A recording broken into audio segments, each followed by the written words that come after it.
welcome to episode 182 of the CRICKETher Weekly. It's been a crazy week for us, it's been a crazy week for cricket. Raf, it started off, it started off for me in Northampton, but it actually started off for you in London, didn't it? In the House of Parliament, where what the government is. Yes, it did. I was very privileged to be one of 4 academics invited to give oral evidence to the Parliamentary Select Committee for Culture, Media and Sport, who are currently conducting an inquiry into women's sport. So the way that the UK government works in Westminster is that they have these parliamentary committees that are kind of nominally sort of independent of government and are made up of a cross-party selection of MPs, and they each have different kind of areas in which they discuss things, they hold inquiries, they take evidence, and then they make recommendations to the government about what they think the next policy should be on this particular topic.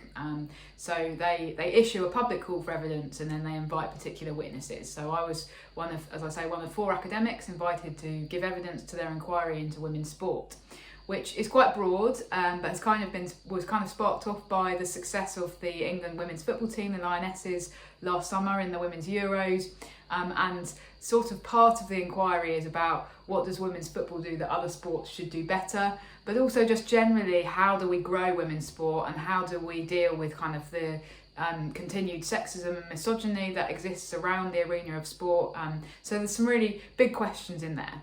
So my expertise, as if viewers didn't know this, is kind of in relation to governance and how we should be running sport, basically, and running women's sport going forwards. And I think that I've spoken about this quite a few times on the podcast, but essentially my argument to the Select Committee is that women's sport should be run separately to men's sport, that we've had this kind of experiment for a few decades where there's been a forced coming together of women's and men's sport to be run by the same organisations, that those organisations have remained heavily male dominated, have remained very much in a situation where they prioritise men's sport and that women's sport doesn't get a look in, and that's the case in football, cricket and numerous other sports as well.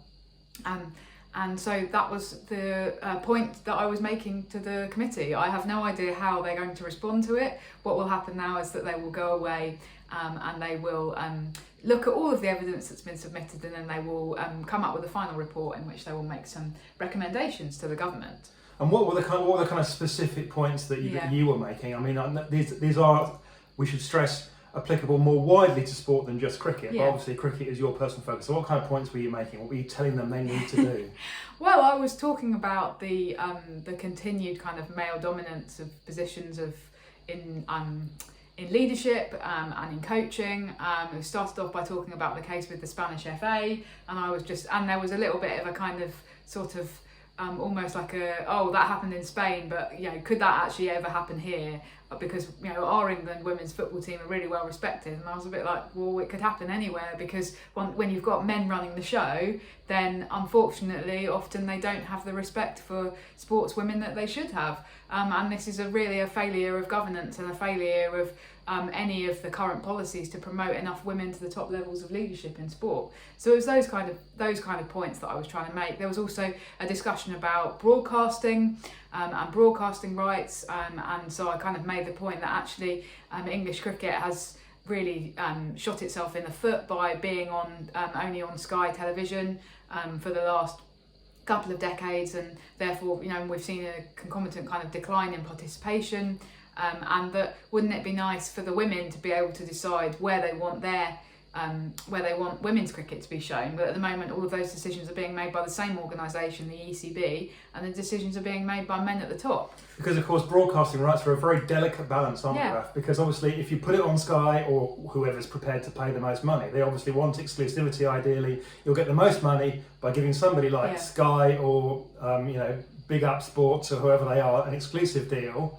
But then you'll wind up potentially in a corner of that broadcast landscape where people can't just stumble upon it. So and that balance might well be different for men's and women's cricket, right? Absolutely, yeah. I think that actually with women's cricket we've got a real opportunity. If we could say we're going to have all women's cricket in England on the BBC, then we become the most visible cricket in the country, and that's that's not to be sniffed at. That's a real market opportunity. But unfortunately, the ECB is still insisting that we bundle in all the rights together, and so we can't take that opportunity. And even if they did unbundle them, it's still the ECB who are deciding what the ultimate outcome is. So, these are some of the points I was making. I think there was a little bit of scepticism. Certainly, one MP said, how can sports financially afford to do this? And I said, well, one of the points I want to make is that actually the money that is meant to be going to women's sport at the moment is not necessarily getting there, because it's going to the governing bodies, or it's going to the clubs,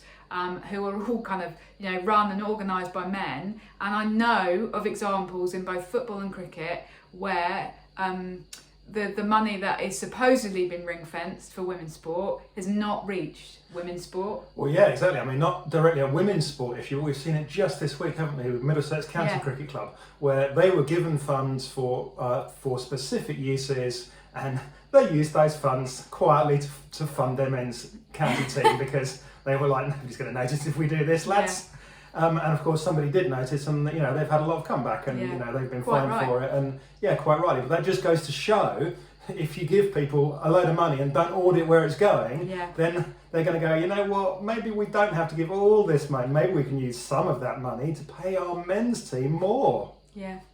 No, absolutely. And one of the points that one of the other academics on the committee actually was making, Dr. Beth Clarkson, she was saying that at the moment, for example, with women's Super League teams in women's football, they don't have kind of publicly available accounts, so it's very difficult to make assumptions and assessments about profitability, about sustainability, about where the money is actually going to, making comparisons with any men's teams, because we just don't have that information. So that was one of her points, and I think that was a really strong point. The other thing that I was trying to say to the committee is that actually what we've got is a situation at the moment where all of the grounds in the country, whether that be cricket, football, most sports, they're owned by men and they're run by men, and the allocation of matches is done on a basis that massively favours men. And it's really difficult, if you're women, to get access to these pitches. Now that's an interesting point, Raf. Because Topical. Just 5 days later, we've actually had some controversy about allocations of grounds, haven't we? Yeah. Because let's move on now towards the RHF Trophy, which is going to be our next topic to talk about. And in the RHF Trophy, we'll come back to it in a little bit about the actual cricket, but Blaze are playing in the Eliminator, the sort of one semi-final. They're supposed to be the home team, but what happened, Raf? Well, yeah, because the way it works is they finish second, and beneath them in third place is the Stars, and second place is meant to gain you an advantage of being able to play at home. Now, the Blazes' home ground is obviously Trent Bridge, but we believe, it hasn't been officially announced yet, but Blaze have sent out a reply tweet that suggests that the Eliminator is going to be played at Beckenham, which is obviously the home ground of the Stars. So they've had to cede their home advantage because Trent Bridge is apparently unavailable. Now, I initially thought that it was unavailable because they were playing some men's county cricket there. That would be the obvious thing, and there is a round of men's county championship matches going on at that time. But Notts are away. So what is actually happening? Well, next Saturday, England v New Zealand men are playing a one-day international. Now, what does that have to do with Thursday, I hear you ask? Well, obviously, because they're men, they have to be in situ for several days at the ground, able to train. Now, so essentially what we're saying here is that the Blaze cannot play a home fixture at what's meant to be their home ground because the men need to do some training. That's absolutely appalling. And there's a good chance that the actual training the men do will be very limited anyway, because it will be training for the press, because that's what they do, and so it will be just some limited nets, and it won't, it's not like they're going to have, unlike they have a full-blown, session.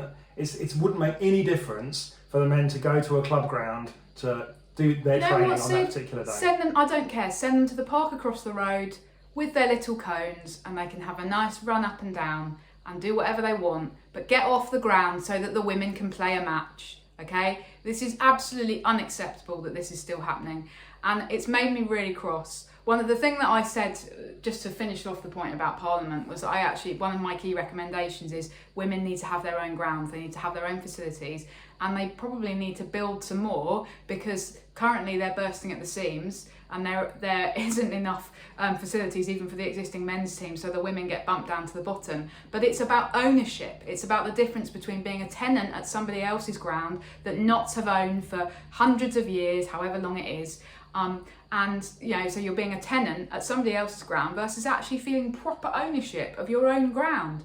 And no women have that at the moment. It's really frustrating, and the thing with this, the Rachel Heyhoe Flint Trophy has just exemplified it for me. It just makes me really angry. And the other thing is that unfortunately, it does seem that Blaze have been really a bit screwed over by their move to Knots this season. Knots kind of, obviously made a big case and said, we really want the women to come here. We want them to move away from Loughborough, where they've been, and who've had a women's team and been successful in terms of facilities, because that's a beautiful training facility and pitch at Loughborough. And we want them to come over to Trent Bridge, and we really care about them, and we're going to support them. And what's happened? Remind me where they played their last couple of games at RHF? Exactly, they've had to move back to Loughborough because those games have been moved from Welbeck, because Welbeck earlier in the season prioritised a men's club game and meant that the pitch, when it came to the Blaze playing on it, was not fit to play. So even though it was beautiful sunshine, that match was washed out. Okay, we're now in a situation where apparently Knots haven't even bothered to book a ground for a match that's been scheduled in the calendar for months and months and months. Okay, they didn't know they were going to play, but presumably the reason why it's now being moved to Beckenham, we think, is because the Stars did book Beckenham because they thought, oh, it's possible we might end up playing in this semi-final.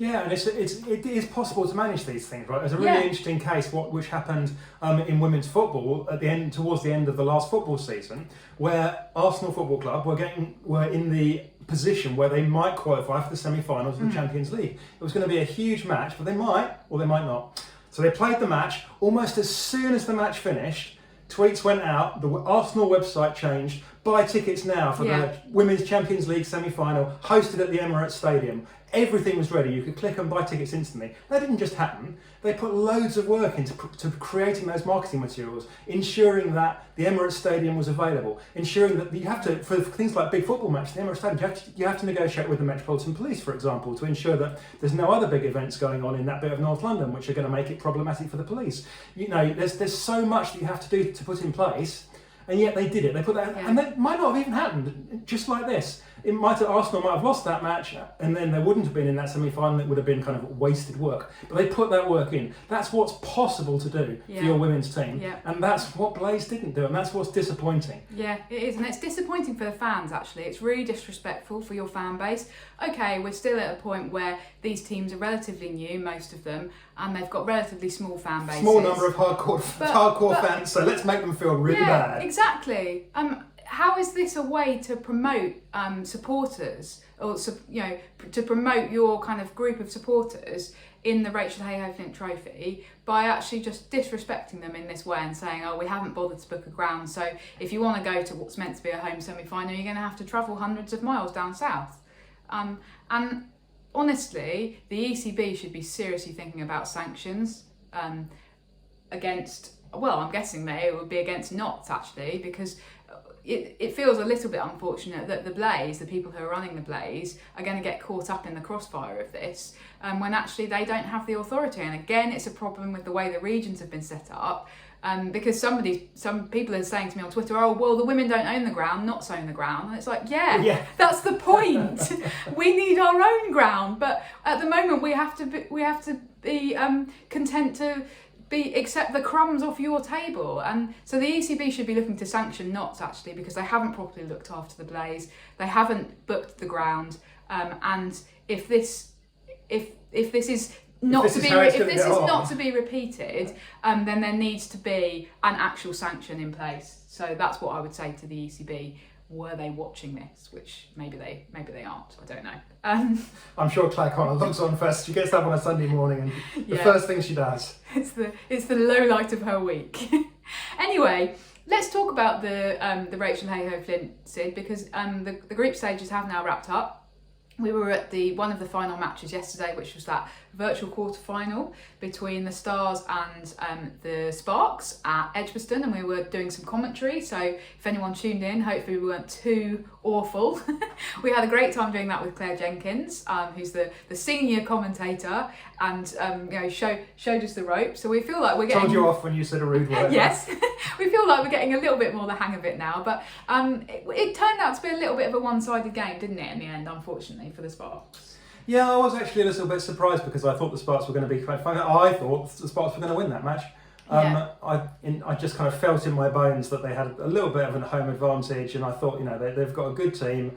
They can do this. They didn't quite do it. To be fair, they've still ended up with a good season. I think they'll look back on their season and go, we came really close. We nearly made that semi-final. We didn't quite do it. The players didn't look too disappointed coming off the field because I think they looked more disappointed than... They looked more disappointed than the Stars did, but... Well, obviously the Stars have had an up and down season, but have somehow managed to finish in third place.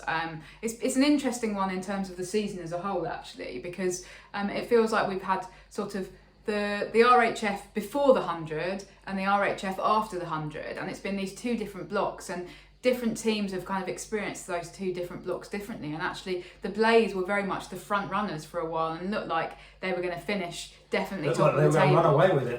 They were massive clear and have kind of been then pulled back because Vipers have had a resurgence after the break. It's really interesting with this. I was going to say about the Sparks also having had a really kind of exciting first half of the RHF. They actually beat the Vipers and were looking really good, and then have kind of actually tailed off a little bit towards the end. Yeah, it's interesting because people talk about 50 over cricket and 50 over cricket having a time for narratives to develop and for you to have a good phase and a bad phase within a game. We shouldn't forget that we've doubled the length of the season this year. So rather than 7 games in the regular season, there's 14 games, everyone's playing home and away. That's time for narratives to develop as well. So, the Vipers at one point were back in 5th. They've now, scooted up to the top of the table and in fact overtook Blaze at the kind of very last minute with, a big win there. So they ended up level on points with Blaze and they were ahead of them on net run rate. And that's what put Blaze in this situation of needing to play that eliminator, which at one stage it looked like they were guaranteed that spot in the final. So it's been a fantastic season, I think, and the other big story has been the kind of the run that Sunrisers have gone on at the end. Sunrisers in Gracie we trust. And 4 on the bounce, Sid. 4 out of 4 as captain. How long can she maintain this record? Well, I mean, that's she's going to maintain it for several more months because they're not going to play until the beginning of next year again. And there's been a little bit of talk, and certainly Sunrisers have gone, if only we could adjust mentally. We feel we've got the players, we've got the game. It's just like something is preventing us from getting over that hurdle and being able to win kind of. They've won the odd game, but I'm not sure they've even won 2 consecutive games previously. They certainly haven't won 3, and absolutely not 4. What's the change been, Raf? What's the one change that's really happened in the Sunrisers is Grace Scrivens has been made captain. Grace Scrivens bingo! Yeah, Grace Scrivens bingo has officially replaced Alice Kempsey bingo on the CRICKETher weekly. It has. We've been banging on about this, and we said, virtually a year ago that she should have been made captain for this season. And after having a couple of different captains this season, they've finally gone, okay, we know that she's only 19, but she's clearly the best candidate. Yeah. Everyone that plays with her ultimately ends up seeing that. Everyone that watches her captain ends up seeing that. And, it's just totally different, approach to kind of owning that team and getting people to believe that's what great leaders are capable of doing. And I think that's what people are missing. That's the bit that people are missing. They don't understand just how good she is, how much of a she's like almost like a Napoleon figure. And these people just don't come along very often in any sport. This is way above the levels kind of the Ben Stokeses of this world. Ben Stokes leads by a great example and a fantastic cricketer, but he's not a leader like Grace Scrivens is. Grace Scrivens is the kind of leader that will make people follow to the end of the earth, and they're doing that. It was a fantastic, really telling moment at the end of the 3rd game which we saw only because somebody tweeted a photograph of it, where before they left the pitch she pulled all the players together and got them back into the huddle and she gave them a speech. Now I've no idea what she said, but if you look at that photo, which you can see on Twitter, they're all absolutely rapt. They're all focused on her and you can see her there talking, and she's talking like individually to every single one of them at once. The number of people that can do that is just tiny. In my entire work life, I've never really encountered anybody like that. It's fantastic, and that's the reason that Sunrisers have won 4 games on the bounce. I feel like you've waxed lyrical about her for quite a few minutes there, Sid. So I'm sure that won't be the last time that you do so. I guess we have to be careful not to build her up too much. But you obviously don't think that that's a concern. I think, the credit to all of the other players in the Sunrisers as well, because it is a team game. Yeah, absolutely. Yeah. And she couldn't do it without them. But I think that her leadership is really crucial to persuading those players to believe they can win, because nobody else has succeeded in doing that. Yeah, I mean, it was that really exciting tight finish against the Northern Diamonds yesterday, wasn't it?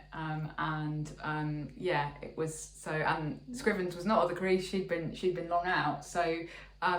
It's interesting because at the other end of the spectrum, Northern Diamonds have not had a particularly great season. Following up, actually, having been reigning champions, having beaten Vipers in the final at Lords last year, they've actually struggled a bit and have finished at kind of in the bottom end of the table. Now, they're almost exactly the same team that they were last year, but with one big exception. Lindsay Smith has moved from the Diamonds to the Vipers, back to her original swung home. the balance back towards the Vipers, right? I think it's really interesting because it is one of those where, when it's the kind of transfer season and they're announcing player moves, you hear that Lindsay Smith is going, you think, oh, that's interesting, that's fair enough.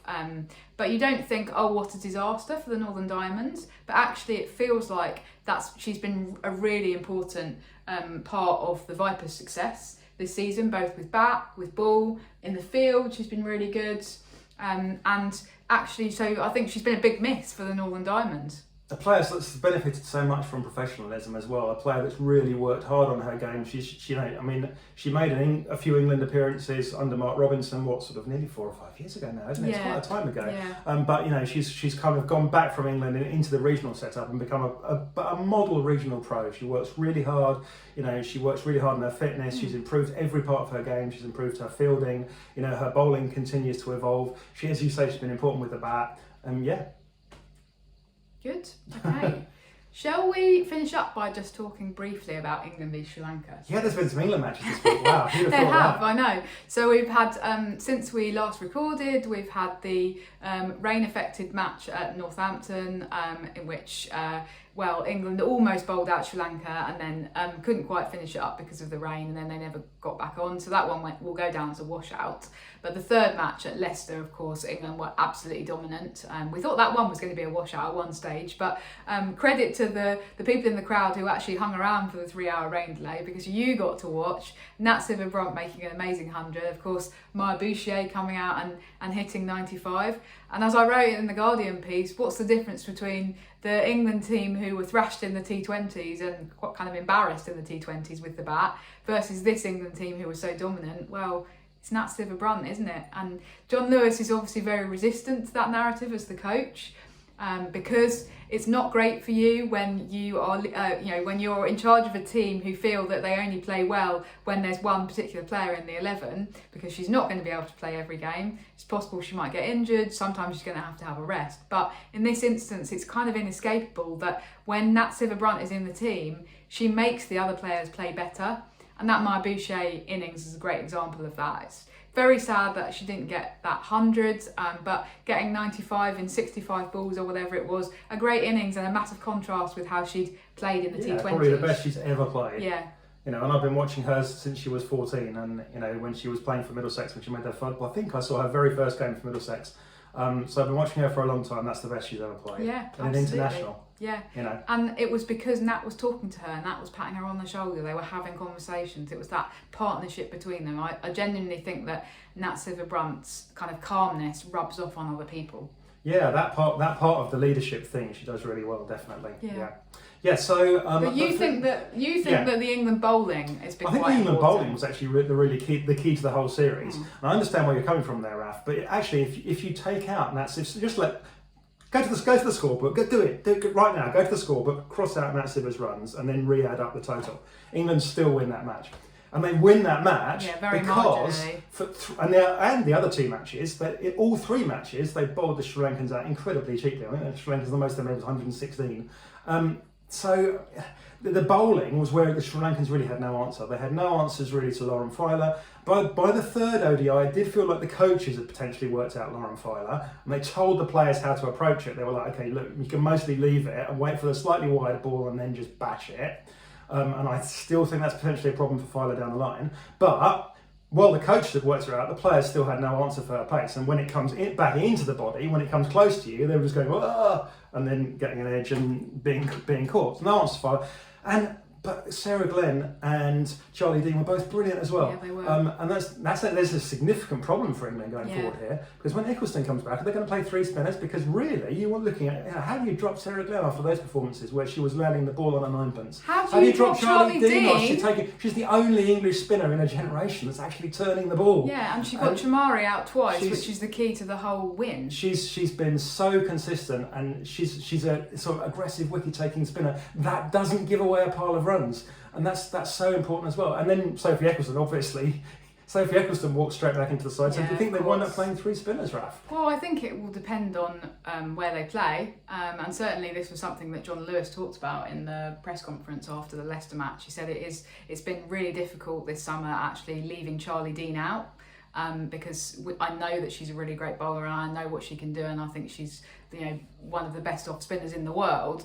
But actually, I've just haven't managed to find space for her in the team. But I think she'll be really important when we go to India in December or whenever it is they're going. I don't know that the dates for that have actually been announced. So he is conscious of this dilemma, and it's kind of similar to the dilemma that Mark Robinson actually had in the 2017 World Cup. With Danny Hazel and Laura Marsh, isn't it? Yeah, no, it was like we've got too many really good spinners, and which one of these do we pick? So they were kind of interchangeably in and out of the team, and I can't even remember which of them it was ended up playing in the final. But one of them started the tournament, and the other one finished the tournament. Obviously, they both get World Cup winners' medals, but it's a bit unfortunate to be the one that isn't in the 11 for the final. But yeah, it was a similar kind of dilemma. But it goes down as a nice problem to have, doesn't it? Ultimately. Absolutely. Now, Sid, I'm sorry, but we can't finish this week's podcast without talking about Bess Heath, because she did make her England debut this week at Leicester in the ODI. You've been calling for it for a long time. You've been a big supporter of hers. How pleased are you to finally see her get that England cap? Yeah, it was great, wasn't it? I mean, I think that we never quite asked whether she would have been in the 11 if Heather Knight hadn't played. It did look like she probably would have done, because her mother and brother were there. And they brought them into the huddle when she got her cap, as they often do when the family's there. So that suggests that she'd had a heads up before, because Heather Knight didn't pull out. I mean, in case you guys didn't know, Heather Knight didn't pull out until almost literally the last minute. It was she was vomiting in the toilet and saying to John Lewis, "Oh, I think I might not be able to play, but I'm going to try." And he was like, "No, Heather, you need to go back to the hotel and rest." So it was literally, only minutes before the toss that she pulled out. But anyway, regardless, a fantastic moment for Bess Heath, and she came in and she gave it a bash. There's still a lot of work to do. Bess Heath is very much a work in progress, and England do need to, what I think England need to do probably is pull her into some part of the England squad and get her some serious specialist wicket keeping. They need to find the best wicket keeping coach in the world. Probably, if they can, persuade Sarah Taylor to do it and go, look, Bess Heath is, for the next year, going to spend 2 days a week at Loughborough working with Sarah Taylor, say, and, we're going to turn Bess Heath into, because how do you follow, Sarah Taylor and Amy Jones? Yeah. Well, Amy Jones is the best wicketkeeper in the world at the moment. Why is Amy Jones the best wicketkeeper in the world? Well, if you ask Amy Jones, it's partly because she learned an awful lot from Sarah Taylor. Yeah. So, can we find a way of continuing that? And then so that when Bess Heath is ready to take the gloves, and she's obviously, she can definitely come in and do some damage with the bat, but what we really need longer term is to ensure she's ready with the gloves. The way you need to do that is to get that wicket-keeping coaching and, make a start on that and be kind of preemptive. No, I think you're right, actually, because I think they've probably been reluctant to do that because they hadn't specifically earmarked her as the next successor. But I think based on this series, she now is the wicketkeeper in waiting, isn't she? And so therefore they can afford to invest serious time and effort and energy into bringing her wicketkeeping up to scratch with where her batting is. Yeah. So, pay what it takes. Whatever Sarah Taylor says she wants. Give it to her. Give it to her. She's earned it. And get her up to Loughborough 2 days a week with Bess Heath and make her really work. Great. Okay, let's see whether they do that, Sid. We've been talking for nearly half an hour. Thank you very much for tuning in. It's been a longer episode than usual. We hope you've enjoyed it. We'll see you in a week's time where we will be at the final of the Rachel Hale Everything Trophy. Bye for now. Bye.